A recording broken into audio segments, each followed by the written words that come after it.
Message de Monseigneur Philippe Christori en ce vendredi 26 février 2021.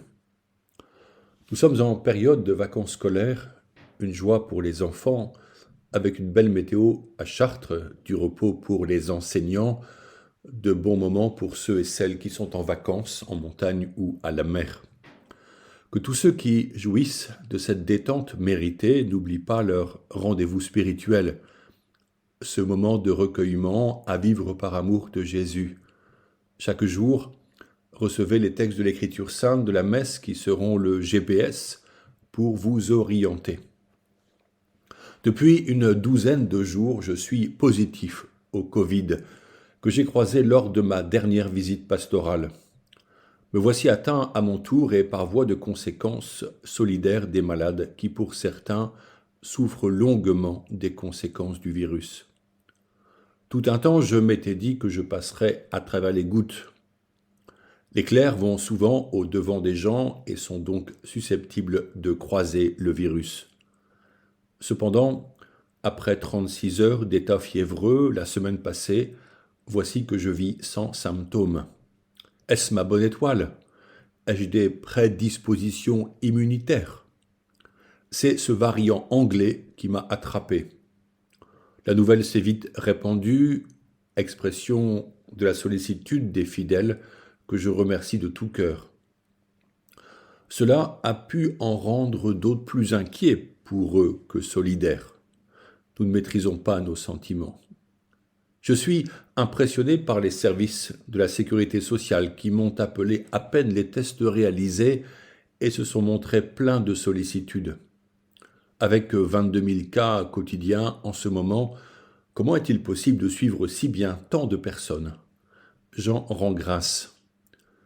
Il me fut plus compliqué d'expliquer qu'étant évêque, avoir un arrêt de travail ne s'imposait pas. Alors que j'écris, je vois le bout du tunnel et il m'est dit que je ne serai plus contagieux durant les mois qui viennent. Quelle bonne nouvelle! Je remercie tous les soignants, ceux qui m'ont joint pour proposer leur aide. J'ai envie d'encourager chacun de nous à ne pas ignorer ceux qui sont malades. Comme il est aisé de mettre des distances. C'est pourquoi je fus si touché par ceux qui m'envoyèrent des fleurs. Elles sont auprès du Saint-Sacrement comme rappel de leur amour fraternel. Cela me permet de prier pour eux chaque jour. Visiter, appeler, prendre des nouvelles, écrire, envoyer un cadeau, que ne pouvons-nous pas faire? En visitant un malade, c'est Jésus que nous rencontrons. Quand un soignant administre avec amour des soins à un malade, qu'il sache que c'est Jésus qu'il soigne. Quand il touche son corps pour lui apporter l'hygiène nécessaire, c'est Jésus qu'il lave. Tout pour Jésus, enseignait sainte Thérèse de Calcutta à ses missionnaires de la charité, avec le sourire qui disait son saint désir de rendre heureux. Ma bonne santé m'a permis de vivre 3 journées en visio avec les évêques de France, des laïcs et des victimes d'actes pédophiles, des aidants et des professionnels. Dans un climat de partage fraternel, nous nous sommes écoutés et avons cherché à comprendre la notion de responsabilité. Tous, nous comprenons que chaque personne est responsable de ses propres actes. C'est une question de bon sens. S'ajoutent d'autres formes de responsabilité face à ces drames. Surtout la responsabilité liée à la solidarité, le fait de prendre soin des autres. L'Église, c'est-à-dire nous tous, recevons de Jésus la vocation à prendre soin de nos frères, les pauvres et les blessés de la vie. C'est une vraie responsabilité qui découle de la fraternité. Elle s'exerce vis-à-vis des victimes, de leurs proches, des fidèles des communautés chrétiennes, des clercs qui subissent parfois des jugements infondés, mais aussi des prêtres et des personnes qui ont commis des actes criminels. Ces derniers restent des frères et sont membres de l'Église. Le chemin est devant nous, après déjà tant de pas effectués grâce à l'écoute et l'approfondissement de ces questions. Des cellules d'écoute sont en place, des professionnels participent à la recherche, la CIAZ fait une enquête à notre demande et son rapport nous sera remis en octobre.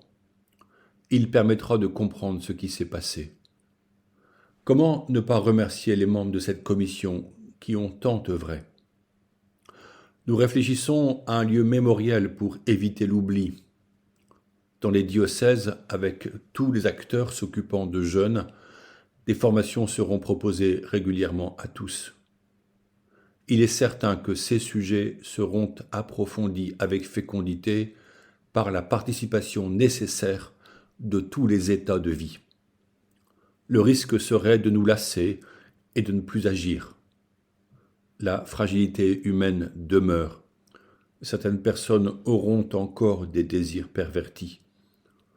Elles doivent pouvoir parler et se faire aider en toute confiance pour ne pas répéter les crimes du passé. Il n'y a pas de point final à ce sujet, puisque nous sommes en chemin. J'aimerais dire que la meilleure protection est la parole, ce qui veut dire la possibilité de trouver une écoute bienveillante. Sur ces questions ou sur d'autres, j'engage chacun à ne pas garder en lui les questions douloureuses de la vie qui deviennent alors des poids très lourds. Échanger lorsque l'on sait que l'on ne sera pas jugé ouvre une voie de libération. L'Église est dans sa mission quand son cœur est ouvert pour écouter toute détresse. Là est la consolation. Comme évêque, j'aimerais que nous regardions l'avenir, la mission vers ceux et celles qui nous entourent. Des prêtres font écho du retour des fidèles aux messes, avec comme conséquence de devoir multiplier les célébrations pour respecter les consignes sanitaires. Chacun devra modifier ses habitudes et je compte bien sur les fidèles réguliers pour préparer le meilleur accueil envers ceux qui viendront pour les rameaux et Pâques. Le pape cependant constate à la lecture de nombreux indicateurs la baisse dramatique de la solidarité. L'individualisme devient général et nous ne pouvons pas nous faire une raison. Ô combien la fraternité est la réponse, fondée dans notre relation au Dieu unique, Père de tous, face aux défis sociaux et aux besoins d'une société solidaire fondée sur l'amitié entre les personnes et les peuples. À nous, chrétiens, est confiée cette mission et une responsabilité en découle. Le temps du carême n'est-il pas une occasion merveilleuse d'y songer? Je ne développerai pas longtemps dans ce message un nouveau sacrement qui est, ce me semble très profitable en ce carême, la confession, encore appelé le sacrement de la réconciliation. J'entends des objections. Moi, je me confesse directement à Dieu, dira telle personne. Pas besoin de parler avec un prêtre, dira un autre. Nous avons reçu la vie comme un don. Pourtant, dès le 3e chapitre de la Genèse, l'homme et la femme désobéissent à Dieu. Ils veulent mettre la main sur l'arbre du bien et du mal et perdent leur innocence originelle. Saint Paul constatera que nous portons un trésor, mais dans des vases d'argile, que l'on peut traduire par fragile. Voici le drame de la condition humaine, le péché de l'homme qui le conduit à la mort. Or Jésus-Christ n'a pas voulu abandonner sa création à son état de perdition. Il s'est fait homme pour donner sa vie jusqu'à mourir sur une croix par amour des pécheurs. Si Dieu seul pardonne les péchés, Jésus confia aux apôtres le soin de pardonner en son nom, de lier et de délier les âmes, de préparer ainsi les disciples pour la route du ciel. Certes, et nous en reparlerons, la forme du sacrement du pardon a évolué durant les siècles, mais il est institué pour nous offrir un renouveau de la vie. Il guérit nos âmes, nos cœurs, et parfois aussi nos corps, car en nous tout est lié. Plus que guérir leur corps malade, Jésus a pardonné ceux qui venaient à lui. Ce fut le cas d'un homme grabataire que ses 4 amis descendirent de la toiture devant Jésus et à qui, voyant la foi des compagnons, il dit « Confiance, mon enfant, tes péchés sont pardonnés. » Matthieu 9 au verset 2. N'est-ce pas merveilleux? Prenons le temps d'y réfléchir. Pourrais-je aller voir un prêtre pour parler et peut-être renouer avec ce sacrement? Pourquoi ne pas y aller avec vos enfants et au retour manger un bon gâteau pour faire la fête de la joie recouvrée? C'est pourquoi, pour donner le sacrement de la réconciliation demain, il nous faudra des prêtres. Prions encore avec foi et persévérance pour nos futures vocations sacerdotales. Ne faiblissons pas, le Seigneur nous le demande. Et la Vierge Marie présente toutes les prières que nous lui adressons pour les offrir à Dieu notre Père.